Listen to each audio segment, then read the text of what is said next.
Lift every voice and sing till earth and heaven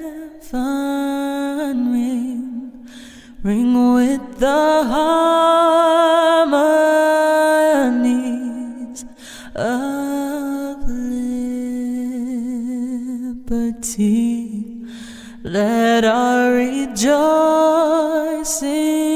rise high as the listening skies. Let it resound loud as the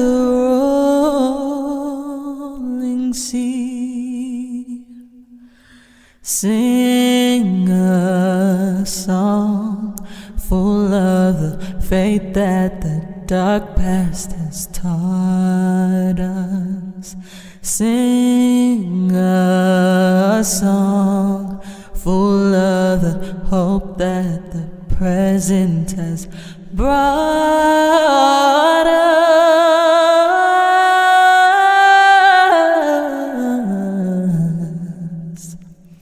Facing the rising sun of a new day begun. Let us march on till victory is won.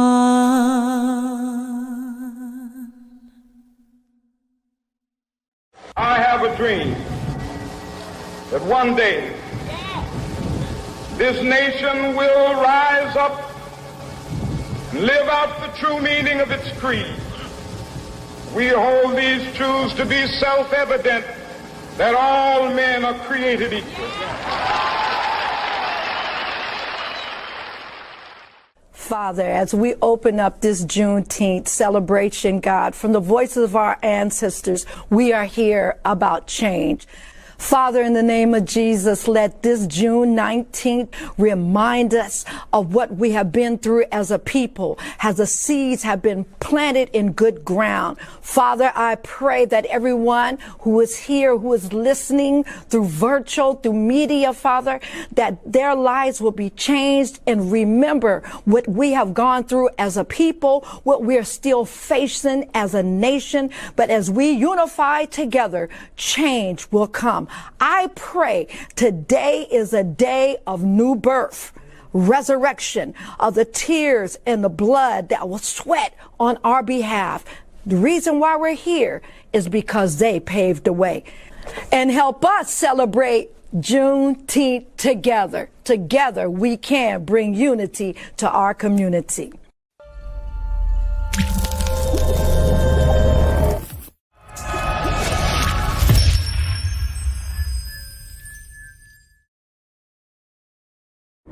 Happy Juneteenth, everyone. We are here to do our libation ceremony for this Juneteenth. Pouring libation is a traditional African ceremony in which water is poured on the ground in 4 directions that the wind comes from in remembrance and honor of our ancestors, calling on them to be present to witness the celebration of Juneteenth, Jubilee, and Freedom Day. As I repeat a phrase of honor and homage, and you agree, you may respond with the word Ashe, which means be with us, or Amen, and that means as it is said, let it be done. We give all praises to our Creator Almighty, praises and gratitude to our African ancestors and our roots on which we stand.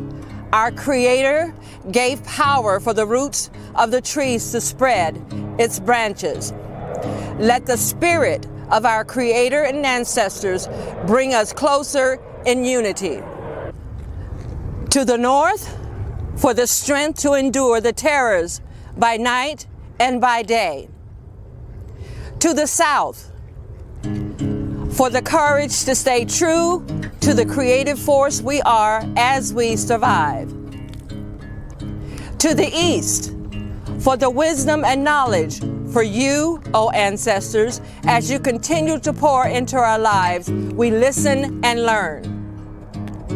to the West for the hope of generations to come, and stay united. Ashe, amen.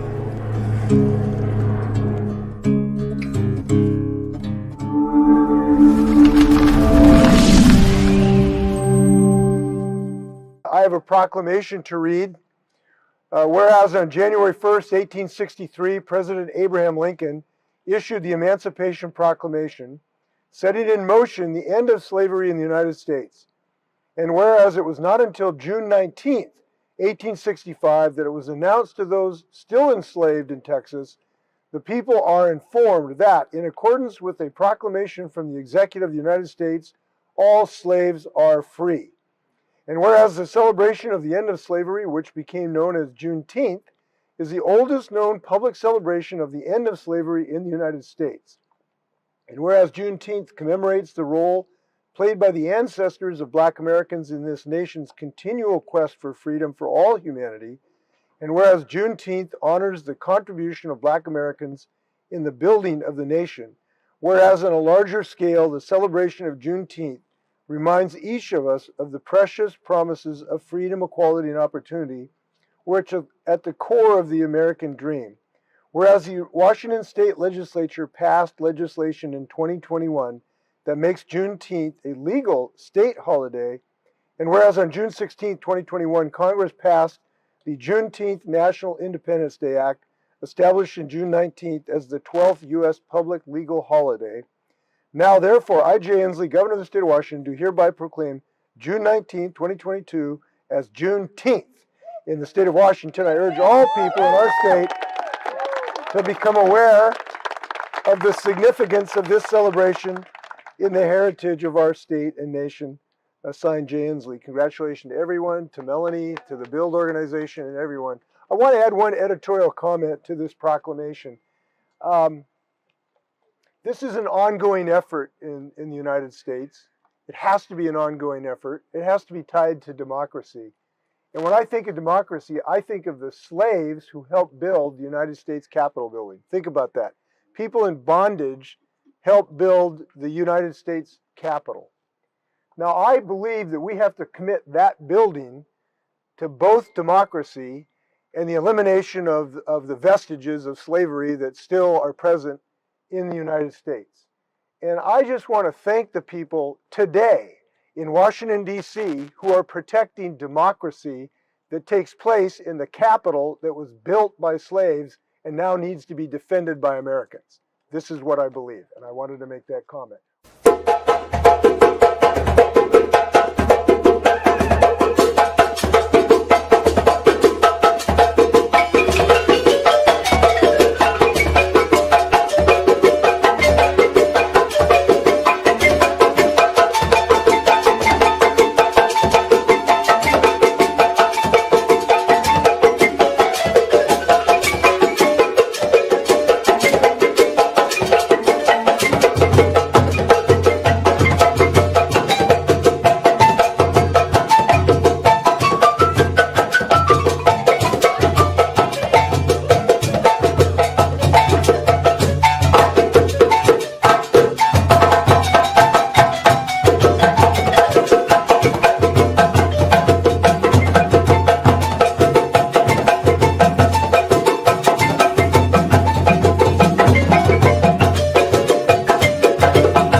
Mayor Dana Ralph, and I want to say thank you for joining us for the Kbac virtual Juneteenth event this year. So excited to be here with you as we learn about Juneteenth and what it means, and to honestly celebrate the Kbac Action Commission and all the work that they're doing in our community, the advocacy, the education, and the important conversations that they're helping us all have. As we kick off this event today, I want to read a proclamation that I presented this last week as we raised the Juneteenth flag for the very first time over the city of Kent. I'm going to go ahead and read the proclamation. It says, whereas on New Year's Day, January 1st, 1863, using his war powers as president, Abraham Lincoln signed the Emancipation Proclamation, providing that all persons held as slaves within any state or designated part of a state shall be then, thenceforth, and forever free. And whereas almost 2.5 years later, Major General Gordon Granger arrived in Galveston, Texas, and announced the end of both the Civil War and slavery. And whereas the story and influence of James Edward Shepperson, who settled in Roslyn, Washington in 1888, inspired many others to flee the South at great risk and pursue new opportunities in Washington state as miners. And whereas we think about the moment in 1888 when 300 black men from Virginia, North Carolina, and Kentucky were determined to escape the post-Civil War South as they boarded trains for the Washington Territory and settled in King County mining camps. And whereas Texans began the celebration of Juneteenth in 1866 with community events such as parades, cookouts, prayer gatherings, musical performances, and historical cultural readings. And whereas we acknowledge Black freedom and achievements within this community, we would specifically like to recognize and offer thanks to the Kbac Action Commission for their founding and continued work in observance of Juneteenth, and we are grateful for their contributions to the City of Kent. And whereas we appreciate the Black experience and celebrate the inclusion of all races, ethnicities, and nationalities, and whereas we commit to working together to achieve equality for all, now therefore I, Dana Ralph, Mayor of Kent, do hereby proclaim June 19th, 2022 to be Juneteenth in the City of Kent, and I encourage all citizens to join me in this celebration. So again, I want to say thank you to Kbac for all of the work that they're doing in our community. Honored to be here as a part of this virtual presentation today and provide this proclamation for Juneteenth. Thank you.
afternoon, everyone.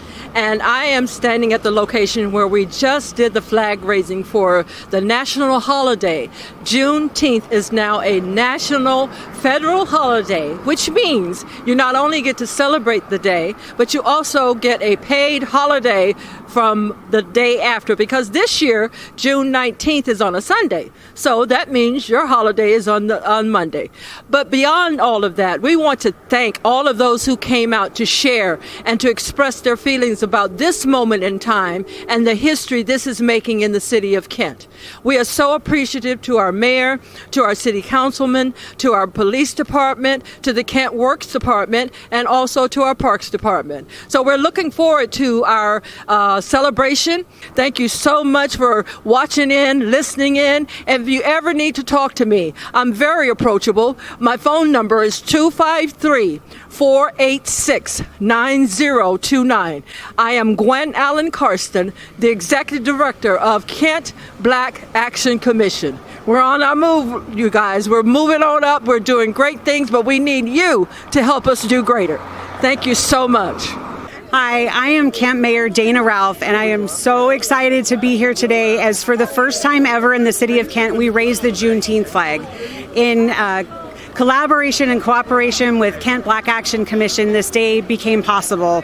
We are celebrating and honoring what Juneteenth means, not only to individuals, but here in the city of Kent. So very, very grateful for the opportunity to do this here at City Hall. Hi, Bill Boyce, Kent City Council President.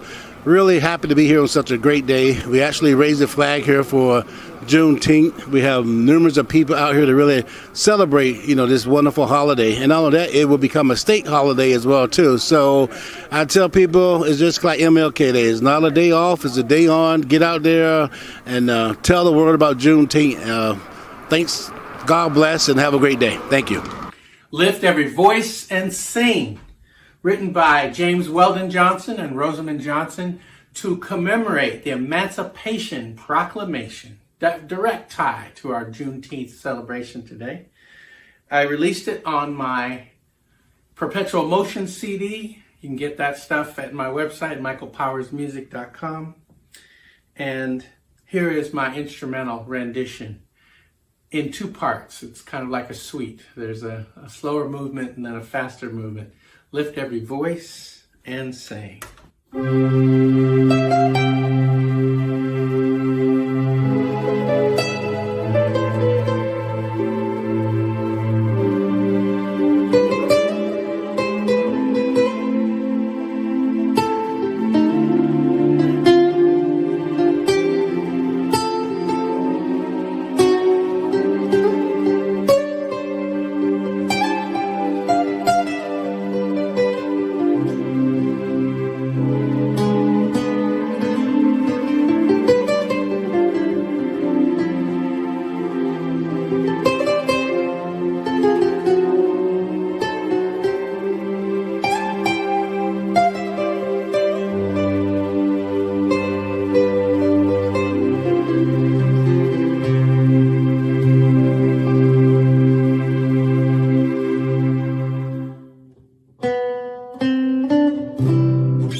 Lift every voice and sing.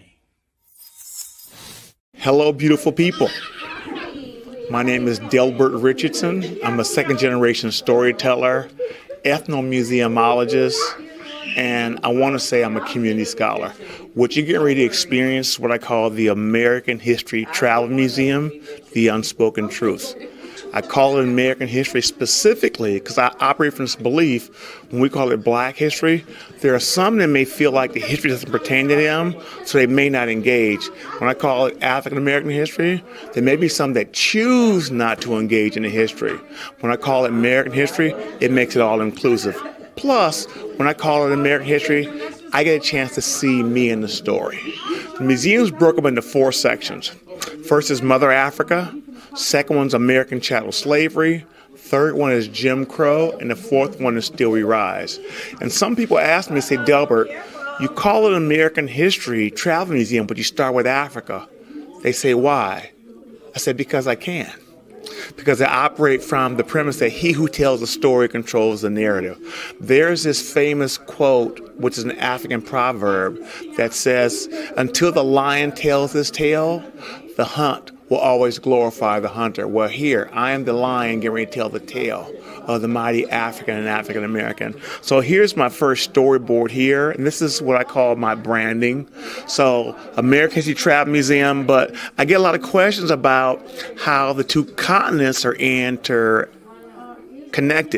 Because if you know anything about geography, you can get maybe 5 continents inside of the continent of Africa. But what I'm showing is a metaphor. This is Black people in the continent of the United States. So this is all intentional.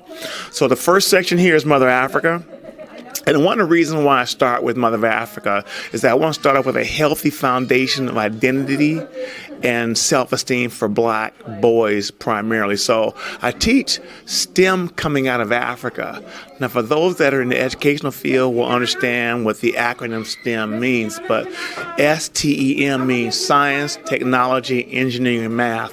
But we add the A in there for STEM, for STEAM, because what that means is in every discipline, there's a design function. And also, too, our children are masters at being artistic, so we add the A in it. So what I'm teaching here is how my ancient ancestors were responsible for what we call science, technology, engineering, and math. So this gentleman here, named Imhotep, was one of the first documented physicians and architects of the world. But more importantly, at the very bottom, you can't maybe not see this, but I'm referencing Hippocrates. And Hippocrates is known as the father of Western medicine, but Africa's not in the West. So they're really telling you something here. So 2,200 years ago, before Hippocrates was born, Imhotep, we would want to say, was his master teacher. And another piece of history is that Hippocrates, Plato, Aristotle, and that guy Pythagoras used to study for decades in ancient Egypt. And so what I'm showing here is that we also invented mathematics. What I'm showing here is a real healthy foundation of science and technology and engineering. The next storyboard I developed is called Mother Africa, the Birthplace of Civilization. And I want to read this because I think it's extremely important.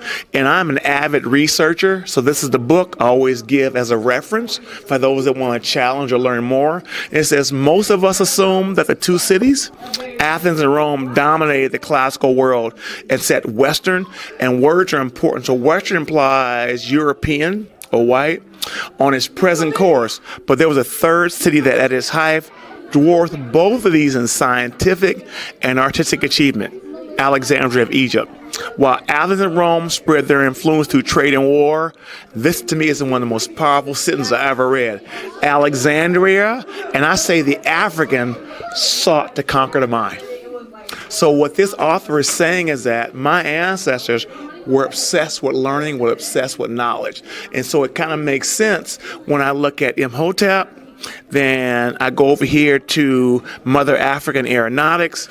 This is a glider that my ancestors actually developed and were experimenting with flight. So within these three boards, what I've done, I've captured the essence of African brilliance, African knowledge, and Africans' contribution to the world in three boards.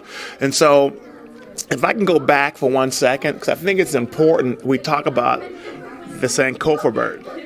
This represents go back and fetch. So what it's saying is a mythical bird that flies with its head backwards. It says in order for you to move forward, you must, I'm going to say again, you must make a connection and also bring with you that rich knowledge and that rich culture and heritage that's part of your lineage. So we start the museum off understanding that we've got to go back to move forward. So the question I always ask is, what happened?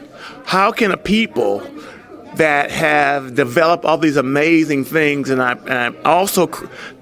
created this storyboard, The Mighty Warriors of Benin, of Dahomey, which is the name of it. So, but there's this famous movie called The Black Panther, and in that movie they depict these amazing women warriors.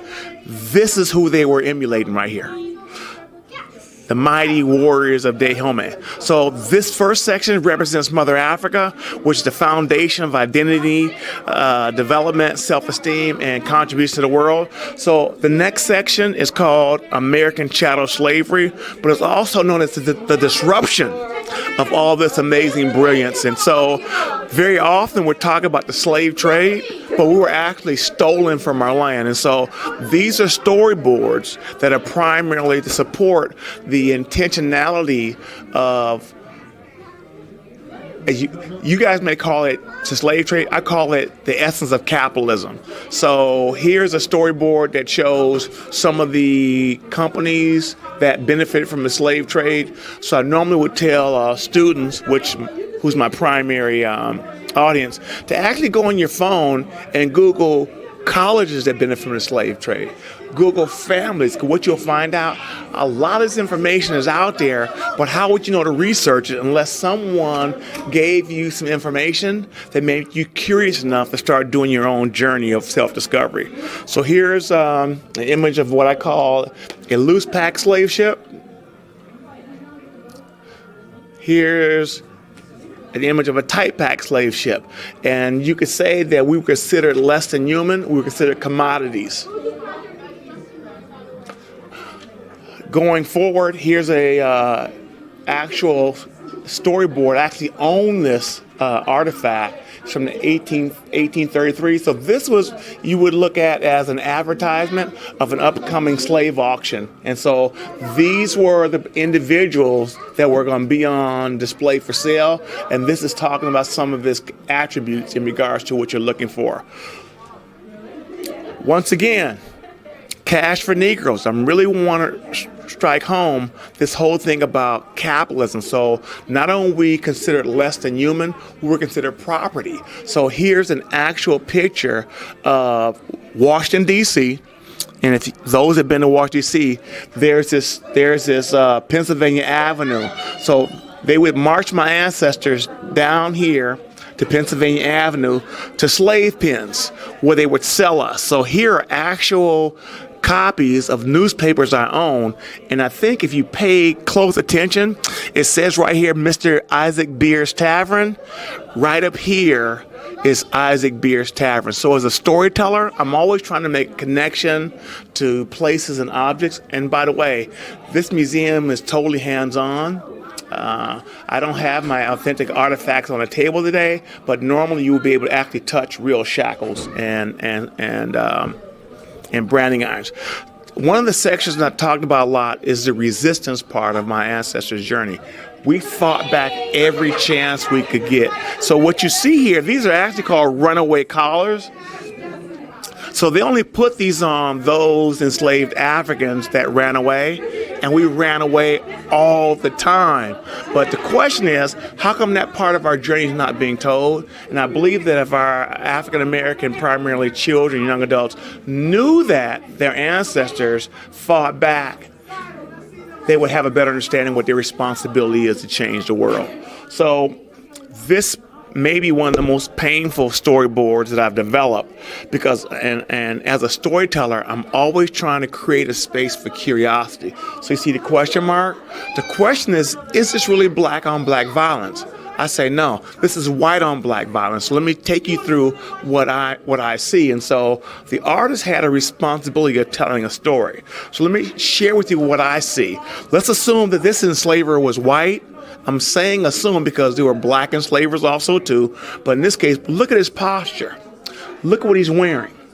So let me share with you what I see. And so it was common practice to have us beat each other. So I added this section here, and let me read this. It's called the seasoning process. The seasoning process was a systematic method to make black people hate black people and to turn them against one another. The black woman was made to distrust the black man, and the black man to distrust the black woman. House slaves were made to distrust the field slaves, and vice versa. Differences such as age, hair texture, and skin color were exploited in order to pit slaves against each other. This, coupled with fear, terror, and brutal methods of physical and psychological conditions, were designed to break the will and spirit of the enslaved. It was a method for ensuring the intergenerational permanency of the master slave ownership. So let me tell you a story. Let's assume that this is me and this is my son. Now, it's common practice that he would have us beat each other. But as a dad, if he said, well, if you don't take this beating, I'm going to beat your son, what do you think I'm going to do? So what happens in this relationship when my son helps me up after beating me, and I say, son, why you beat me so hard? What does that do to the relationship? Here's another part of the story. That's my wife. Let's assume that he raped her in front of us. How do you think that makes me feel knowing that I can't protect my wife? How do you think my wife feels knowing she can't be protected? So this, what I call, is the breakdown of the African American family that's so prevalent today. And the last story I want to tell you here, let's assume that as a result of this rape, she becomes impregnated and she gives birth to a male child. So she's going to raise that male child to be subservient, docile, and submissive. Why? She's going to remember this, and psychologically, she's not going to want him to be mistreated. So she's going to raise him, train him to obey him at every cost. So this is why this is not black on black violence. This is about white on black violence through our own people, which is still so prevalent today.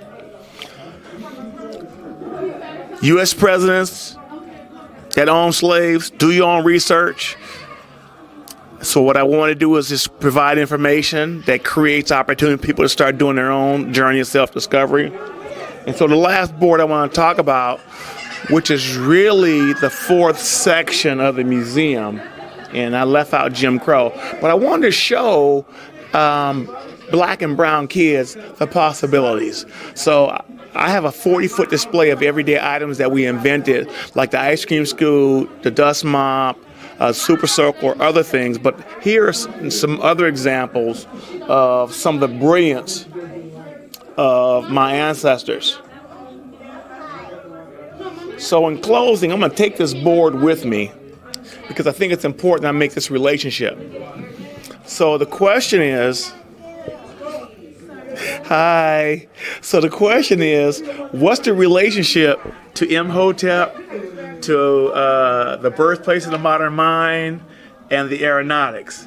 So as you can see, there's a direct correlation to brilliance between these four boards. So I operate from the pretenses that slavery and Jim Crow had two things in mind: keep me from who I am and what I can accomplish.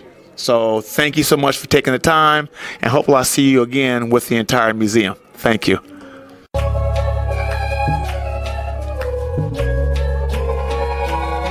Let's put the hands in the sky all together now. If you want equity, make noise. Yeah, heir to the throne, here to realign your imagery. Some things you gotta own, others just ain't worth your energy. I see beauty and love when I see ebony. My people always uplift everyone and everything. All across the map, we know the struggle for equity. Every part of me want our babies to sing in the destiny of black power. Beautiful black legacy, stronger every day with beautiful black melodies. You can't change the future if you don't look back. Remember Juneteenth? You can't change the future if you don't look back. Remember Juneteenth? You can't change the future if you don't look back. Remember Juneteenth? You can't change the future if you don't look back. Remember Juneteenth? Solidarity in the face, said, hey, please ball your fist. Confident to be who you are, puff out your chest. I prayed that I could be here today. I feel blessed with kings and queens who take care of their own after justice left. Beautiful people with a history to take your breath. And wounds too, reason to hear, should I be upset? Deserve to live without fear, and others want my neck. As soon as I get some money, they expect me to buy what's new next. You can't change the future if you don't look back. Remember Juneteenth? You can't change the future if you don't look back. Remember Juneteenth? You can't change the future if you don't look back. Remember Juneteenth? You can't change the future if you don't look back. Remember Juneteenth? All over the world, falling short of serve and protect. Got races wearing badges on their shirt. Where's the disconnect? We have to do better than hate. Hashtag that. Black business, black church. It's time to bear them black. Double down, double up. Give us our freedom back. Let's rise up. Stand together. I'm talking back to back and celebrate with all the families who support black. You can't change the future if you don't look back. Remember Juneteenth? You can't change the future if you don't look back. Remember Juneteenth? You can't change the future if you don't look back. Remember Juneteenth? You can't change the future if you don't look back. Remember Juneteenth?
Hello, my name is Charmaine Boston, and I am the Community Liaison for Kbac, Kent Black Action Commission.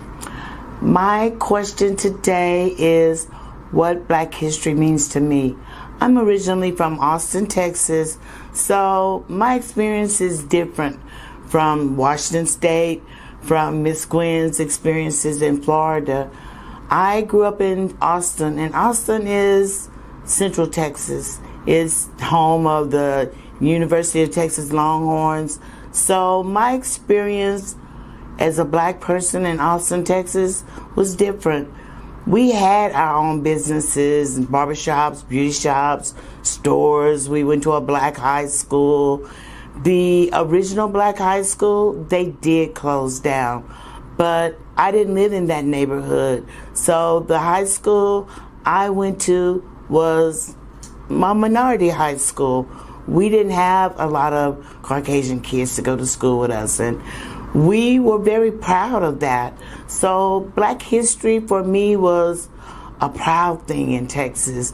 We weren't exposed, or I wasn't exposed to a lot of the prejudiceness in Texas. My parents and grandparents were from the smaller towns, but they owned property, they owned land, they were very aggressive. They were really entrepreneurs. My grandfather owned over 400 acres in Lockhart, Texas. My aunts were some of the best cooks, and they cooked at the universities and some of the best restaurants in Austin. My father and his brothers built some of the finest homes in Austin. I mean, my family were from laying the concrete down to taping and floating out the houses to laying the brick.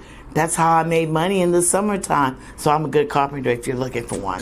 So I grew up with a lot of black pride. Black history was a proudful thing for me.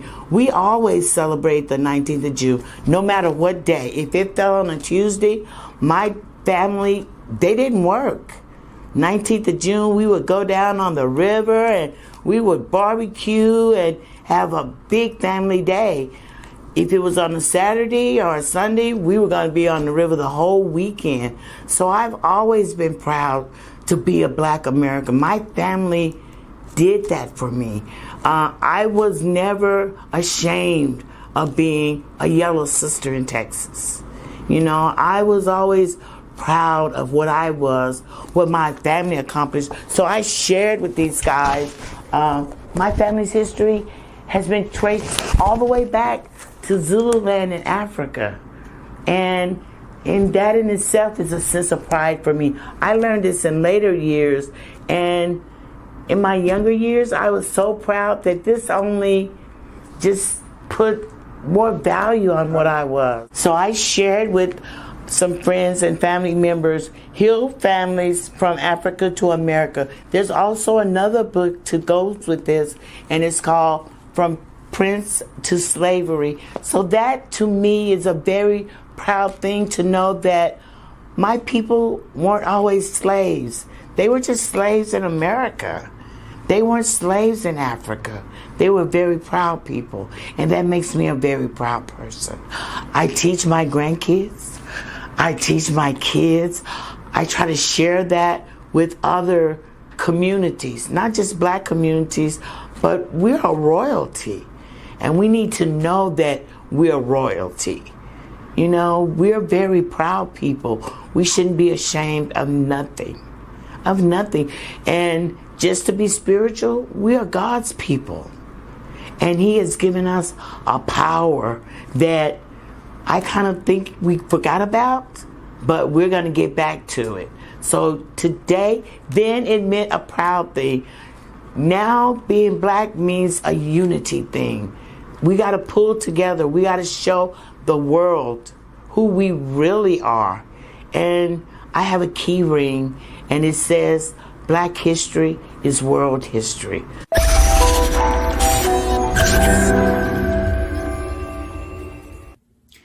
I released this tune on my Soul CD. The Soul CD looks at the entire history of soul music and the great soul artists. And of course, one of them is the wonderful Marvin Gaye.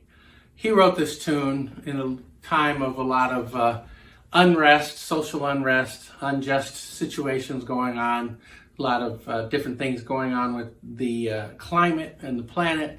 And hey, nothing has changed. In fact, it's gotten worse. So I think it's just as important today, if not more important. We're still wondering what's going on.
Well, I'm real excited about Juneteenth this year, especially because it is officially a national holiday, and it's just overdue that everyone in this nation recognize what this nation is about, and it's about freedom and justice. And Juneteenth is a sign and a symbol of that freedom and justice for not only for Black African Americans, but for anyone who has been treated badly, or for anyone who has not had the opportunity to gain access to all the things that this country stands for. And so working in this community, making sure that our mayor and other members and business owners of our community agree with what Juneteenth stands for. Organizations, nonprofit organizations, I work alongside with an organization called Restore, Assemble, Produce. They're out in the community working with our young people, with community victims of crime, helping with emergent needs. And so we need people like this and organizations such as RAP and your organizations and your community members and your churches and synagogues to believe in the freedom that Juneteenth represents. So I just thank you for this opportunity to speak to you and enjoy this day, because it's not just a day to have fun, but it's also a day to remember what has happened and what can happen. Thank you. Hi, I'm Latasha Jackson Rodriguez. I'm the Executive Director of Restore, Assemble, Produce, right here in the downtown area of Kent, Washington. Juneteenth, to me, I just look at it as freedom. I look at it as we're now coming into what we always been. You know, a lot of people don't understand what it actually means, but I would say for me, it's freedom. It's freedom. Is getting to know who I really am, where I come from, the struggle, and now coming into the freedom. And that's what we do there at RAP. We teach our kids to remember that they're the trailblazers that went before us, those that came before and paved that way to where they are now, but also teaching them who they are and to be able to embrace that and walk into their true self. Well now. How you doing? My name is Michael Wansley, otherwise known as Wands. And I'm the guy who sings on that old joint thrift shop. I'm gonna pop some tags, only got $20 in my pocket. And I want to tell you, this year, Juneteenth, for me, means more than it ever has before. More people have figured out the struggle is real. More people have become ally. And what is best, more people have bonded together to fight for our freedom. So, if you're an artist and you're just coming up, hope it doesn't take you 50 years to get to the big break. But in order for you to get that big break, be nice to the people that you are around. You never know. Those people that you're climbing over, they may need to help you up when you fall down.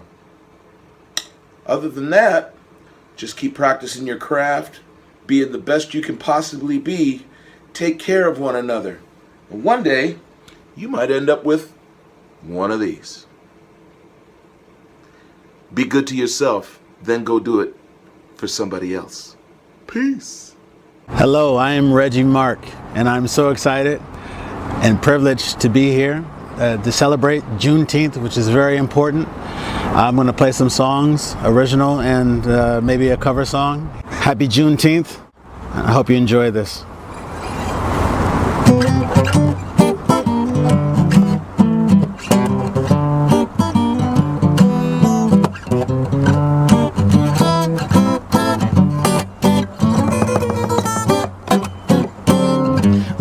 tell you about this girl I know. She is my baby and she lives next door. Every day before the sun comes up, she brings me coffee in my favorite cup. That's why I know, oh yes I know, hallelujah, I just love her so. When I'm in trouble and I need a friend, I know she'll stick with me until the end. My friends ask me how I know, I just smile and say she told me so. That's why I know, hallelujah, I just love her so. If I call her on the telephone, tell her that I'm all alone, by the time I count from 1 to 4, I hear her knocking on my door. In the evening when the sun goes down and there ain't nobody else around, she looks at me and she holds me tight and tells me, Reggie, everything's alright. That's why I know, oh yes I know, hallelujah, I just love her so. Hallelujah, hallelujah, I just love her so. Hallelujah, I just love her so. That was a Ray Charles song, Hallelujah, I love her song, in my rendition. This next song is called Native Land. I wrote this when I was 18, quite a while ago. It's called Native Land.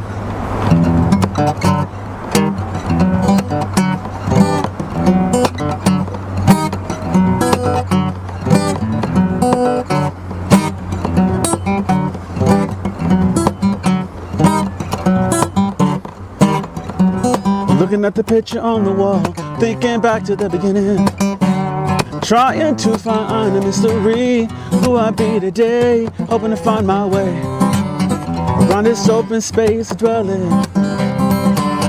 Take my step, slow by slow, looking back for all the good I've known, but never finding the answers. So tell me where left to go, having never known any history. Part of me, I'm a victim of my native land, I'm a victim of my native land. I'm a victim of my native land, I'm a victim of my native land. I'm a victim of my native land, I'm a victim of my native land. I'm a victim of my native land, I'm a victim of my native land. I'm looking for the future, trying to make my path, but only find myself going backwards, looking for the past. My footsteps are locked with me, I can't make no other way. It's got me crying every day, can you help me? I take my steps slow by slow and keep looking back for all the good I've known, but never finding the answers. Tell me where is left to go, having never known any history. Part of me, I'm a victim of my native land, I'm a victim of my native land. I'm a victim of my native land, I'm a victim of my native land. I'm a victim of my native land, I'm a victim of my native land. I'm a victim of my native land, I'm a victim of my native land.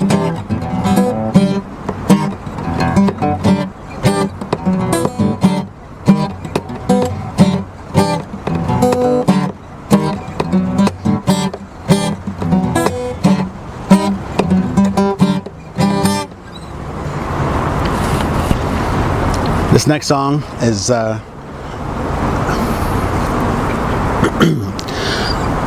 this next song is a song called Another Way.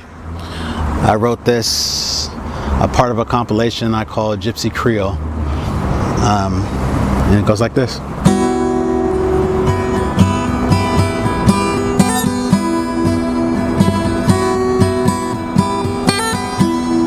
Deep in your heart you want him to stay, 'cause at night you get so lonely. Though there's no love you wanna him say, and your reply to him is so unreal. His abuse you think is so nice. If you had a clue you wouldn't think twice. Fish in the sea, you take the first bite. Ask me you need to throw out your line. Your experience so many ways. Take what you learn and know in other trades. Apply it to life, you gon' be okay. Live and let live, find another way. Live and let live, find another way. Live and let live, find another way. Live and let live and find another way.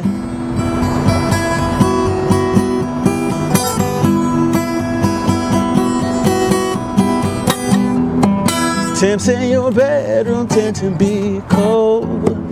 Knock in your brain, you gon' grow old. Crimes in the sheets and cases untold. How can you live life always being sold? Damn if you ever and always trust not. Lock on the keys but never unlocked. One day in life you gonna need love. Taking a breath and never be touched. Cut yourself for so many blades. Take what you learn and own other trades. Apply it to your life, you gon' be okay. Live and let live, find another way. Live and let live, find another way. Live and let live, find another way. Live and let live, find another way.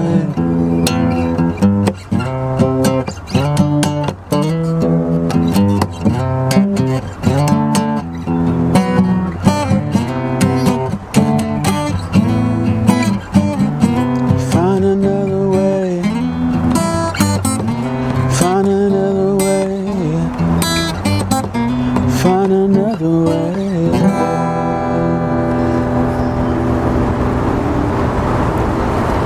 Yay for me. This last song I'm gonna do is called Good Times. I wrote this song when I was like 18 years old, and I've recorded it and rewritten it about 12 different times. This is the latest version of Good Times. I hope you enjoy it.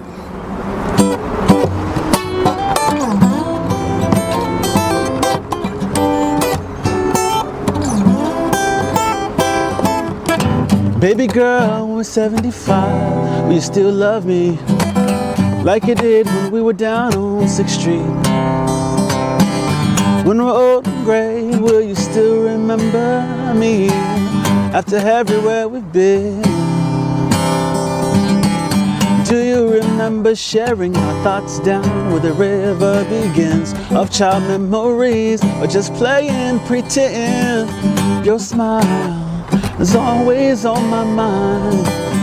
Ageless in time as you're not mine. But I remember those good times. Will you remember those good times? Looking back on those good times. Will you remember those good times? Baby girl, when we're outdated, can I still hear everything that's important to you? You'd like to share with me. If I tell you all my secrets, will it still be fine? I want you to know what goes on in my mind. Do you remember lying on our backs, going round and round on the Ferris wheel, wondering if we'll ever come down? For you, I dedicate each song, and no one could ever compare a dedication to you that could ever take you there. Back to those good times. Will you remember those good times? Looking back on those good times. Will you remember those good times? I remember those good times. Will you remember those good times? Looking back on those good times. Will you remember those good times?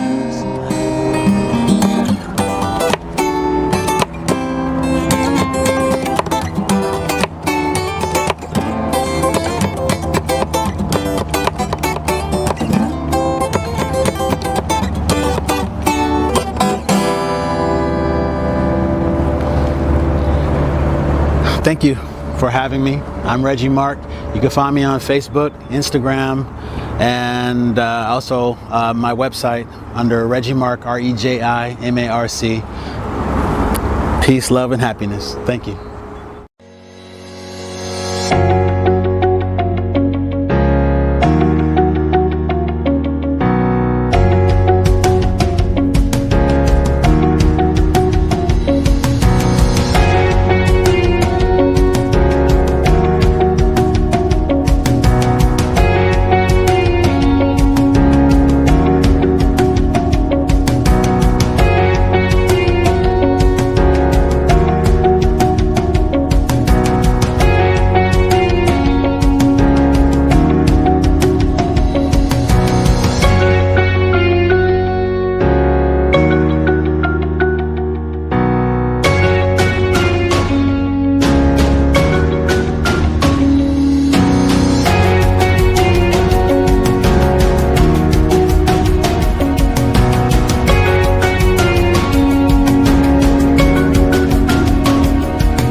Good afternoon.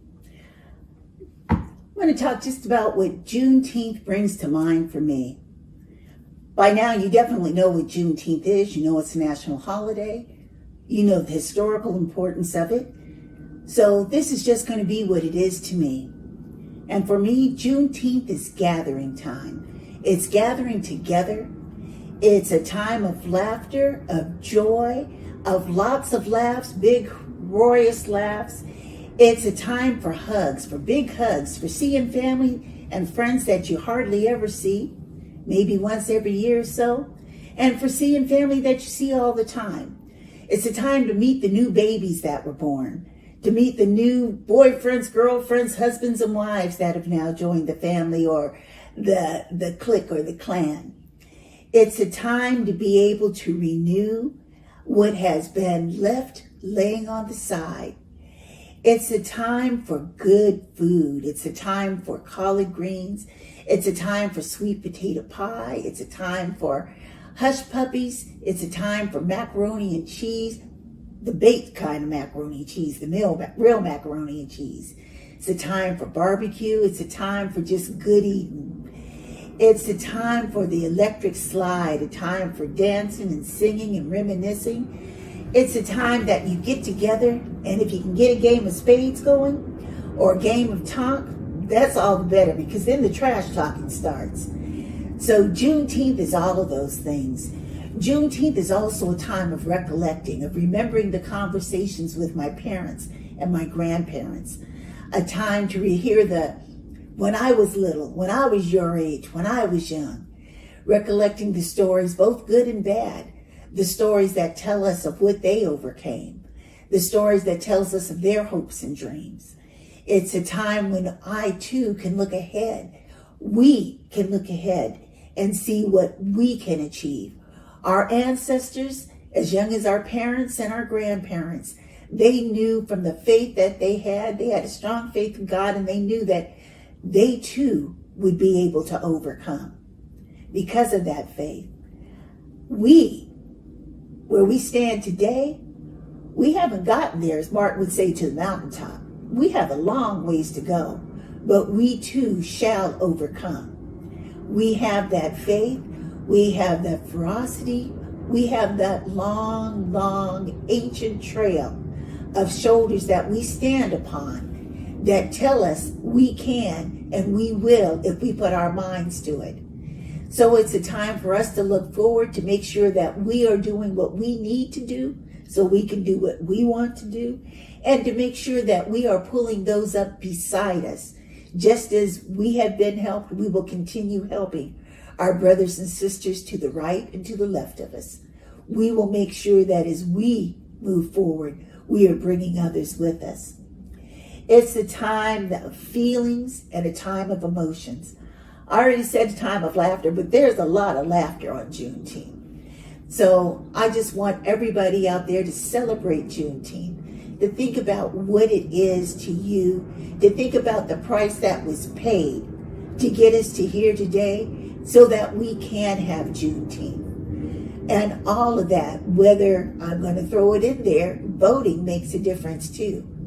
So I want you to have a happy and blessed, just a wonderful Juneteenth day. It's finally a holiday, a national holiday.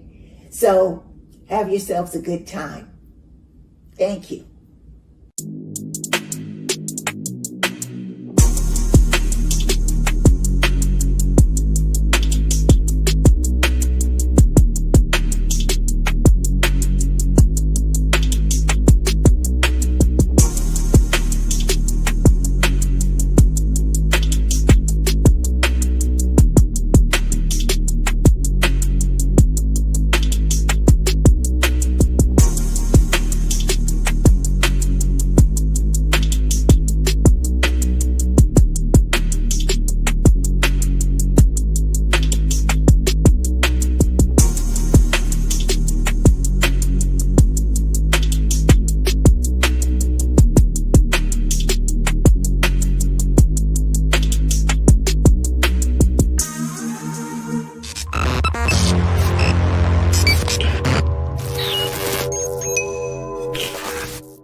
My name is Squeak Nutty Bug. I am a Seattle artist.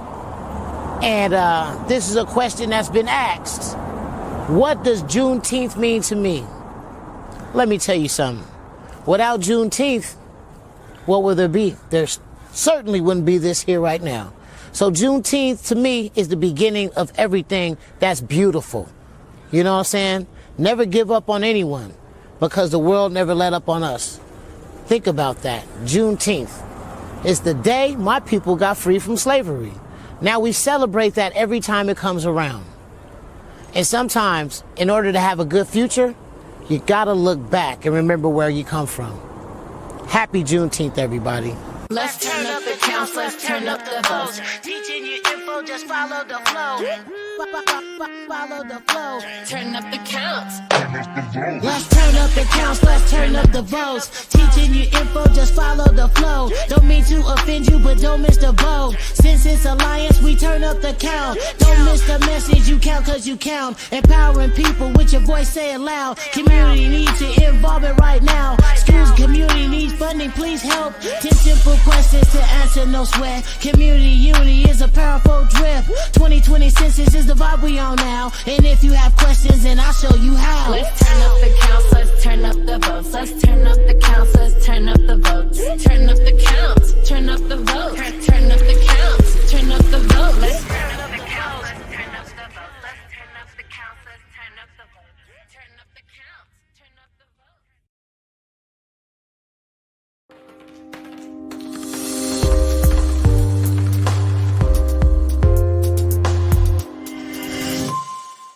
My name is Franklin Smith. I'm the Community Resources and Housing Director with Freedom Project Washington, a community-based nonprofit that was created to meet the needs of the community, to serve adults who have been impacted by the criminal justice system and those who have been traumatized by social living and the other systems that exist within our communities. A question was brought to my attention is, what does Juneteenth mean to me? And I'm kind of perplexed because Juneteenth, which is a celebration of the Emancipation Proclamation, really more so for those people in Galveston, Texas, means more so the end of probably one of the most dehumane treatments of human beings in the history of humanity. But as far as a national holiday is concerned, I believe Juneteenth is not really represented on the right day because the Emancipation Proclamation or the 13th Amendment really wasn't ratified until the end of that same year. But I'm not going to get into the semantics about should we celebrate it on one day versus should we celebrate it on the other. To me, the true meaning of Juneteenth should be not more one of celebration, but one of advocacy. Because today, 401 to 402 years outside of slavery, we are still dealing with an apartheid system in the United States. We're still dealing with white supremacy that's out of control. We're still dealing with mass incarceration of individuals that only make up 3% of our population are still incarcerated because of laws that was created to subject and or subvert individuals of color.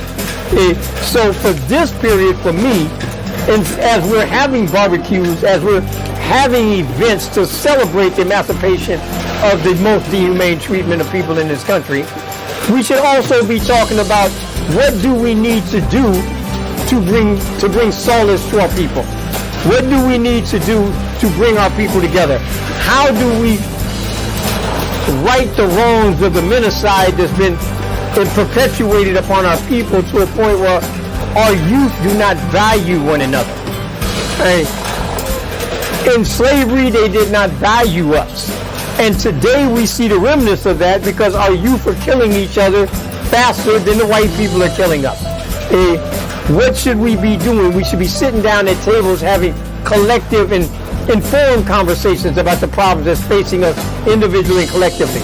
We talk about reparations. The same people that campaign on a national, local, and national level to get Juneteenth recognized, we need to be sitting down talking about how do we get reparations for those of us who are descendants of slaves.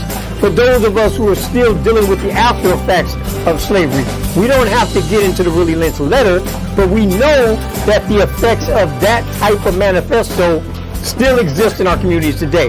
We have brothers and sisters that come to this country from the motherland, from Africa, but we have no direct dialogue with them because of the disassociation and the conditioning that that the Africans and their descendants, us African Americans, went through.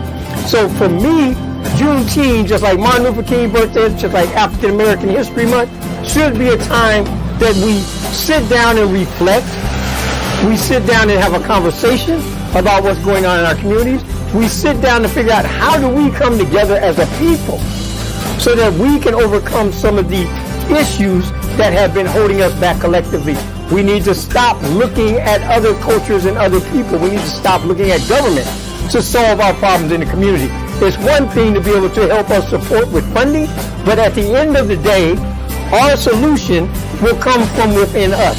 As Black Wall Street and other organizations was created to for the advancement of colored people, we have the brilliance, we have the genius to be able to help each other. So if I would like to say anything about Juneteenth, this should be a day that all of us sit down together in parks, in libraries, at home, in schools, and have that uncomfortable conversation about where we're at today and that beautiful conversation about where we need to be heading to for tomorrow.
Hello, my name is Will Peterson. I'm a cashier at the Everett Fred Meyer, and I'm also an executive board member for UFCW 3000.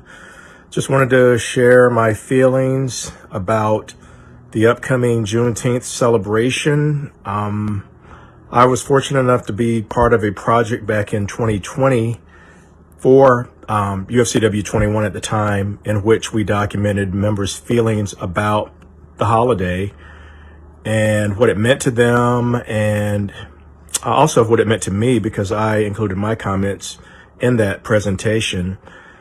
At the time, I was feeling cautiously optimistic that there would be a turning point in race relations in this country, because that was the year of George Floyd's tragic murder and the awakening and awareness and the high-profile actions that took place throughout the country and all over the world, actually. So I was hoping that, everybody would just kind of pull together and just see blacks as just regular people instead of like second-class citizens like a lot of people have viewed us.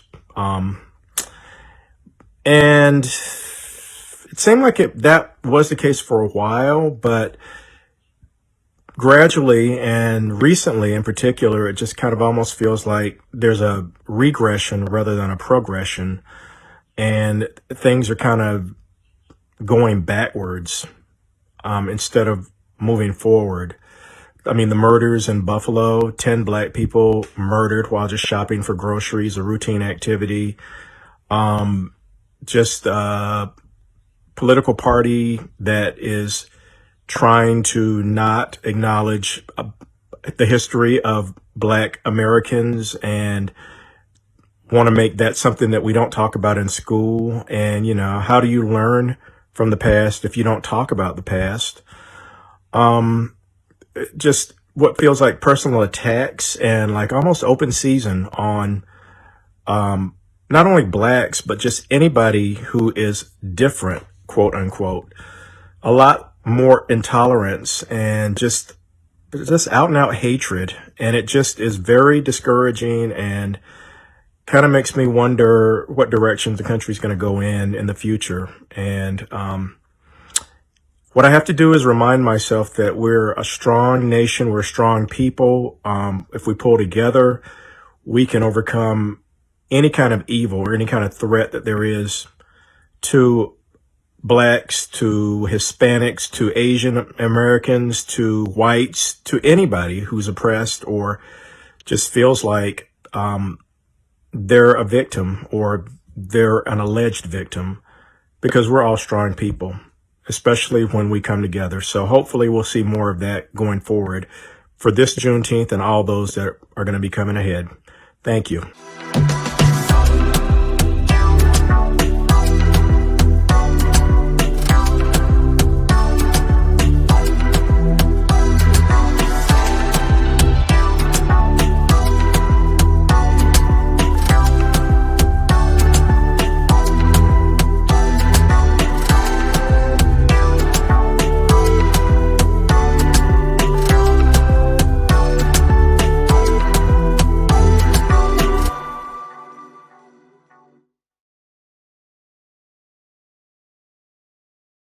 My name is Dave Up the Grove, King County Council member from South King County, and I'm here today to lift up the voices of my African American and black constituents and stand in solidarity in support of policy changes to end systemic racism in our criminal justice system.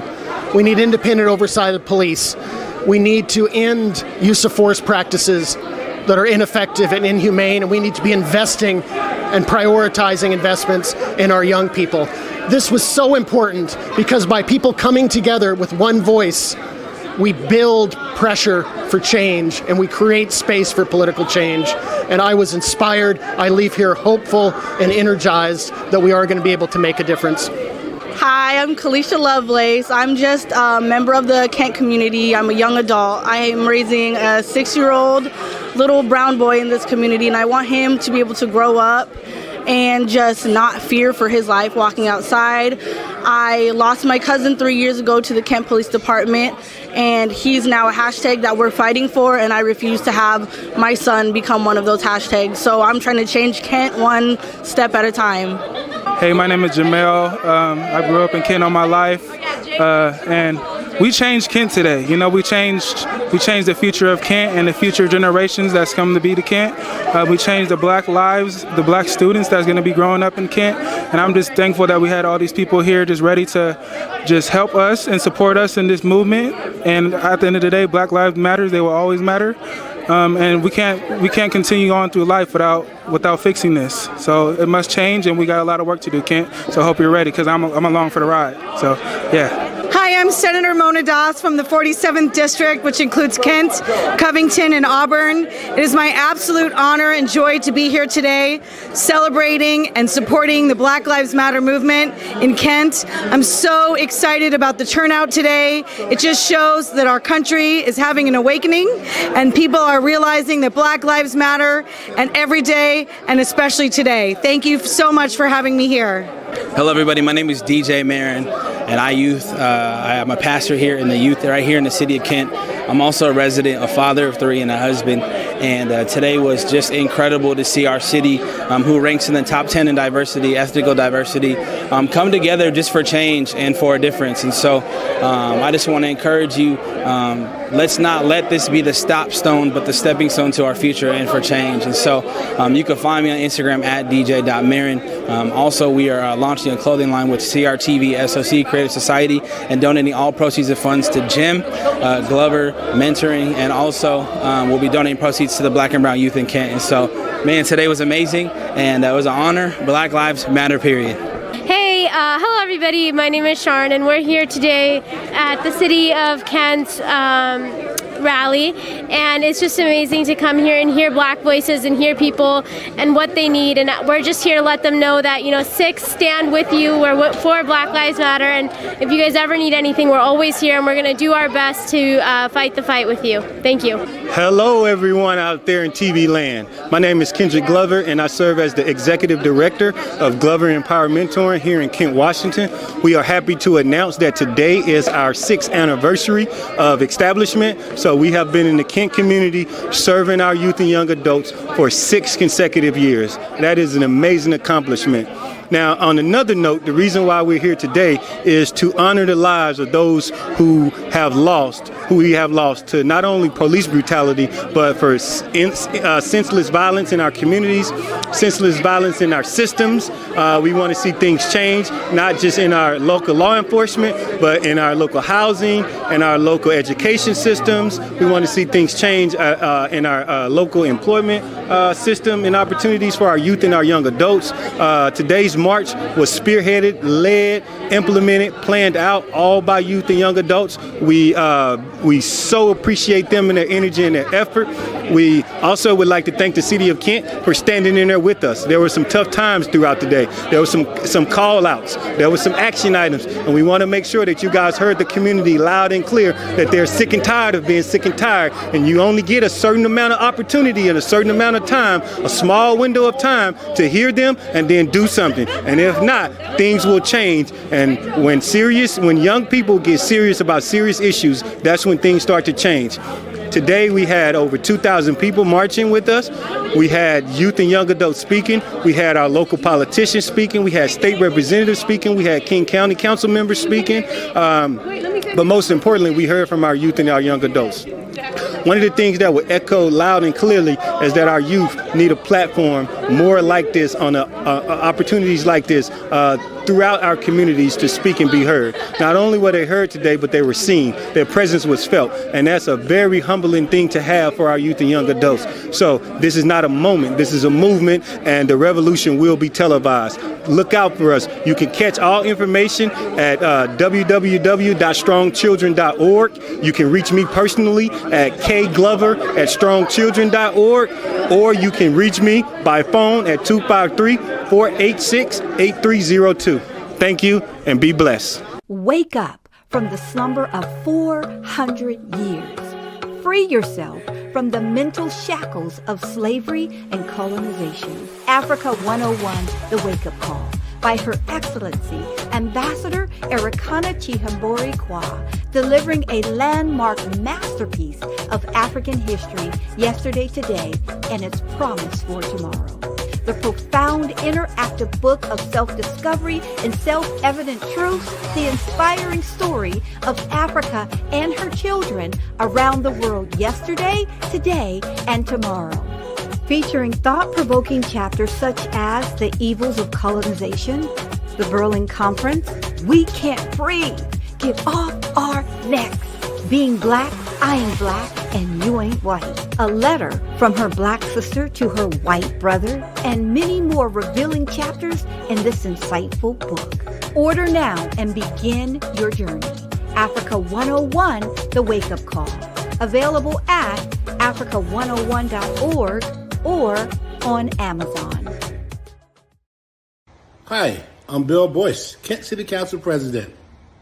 Although Juneteenth was first celebrated in 1866, it wasn't until June of 2021 when it was recognized as a federal holiday. Just like MLK Day, I often say this is not a day off, but a day on. Gwen, thank you for your leadership in Kbac. Go Kbac.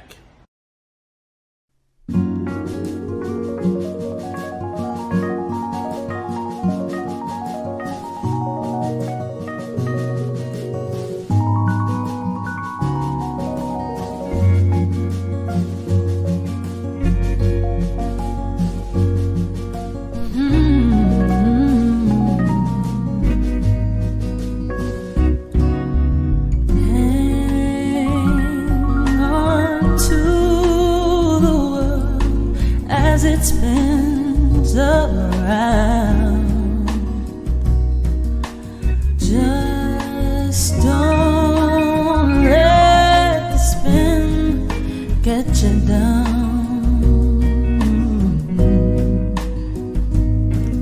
Things are moving fast.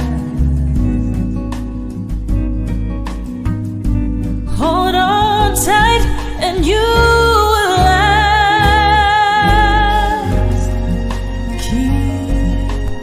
self-respect, your manly pride. Get yourself in gear, keep your stride.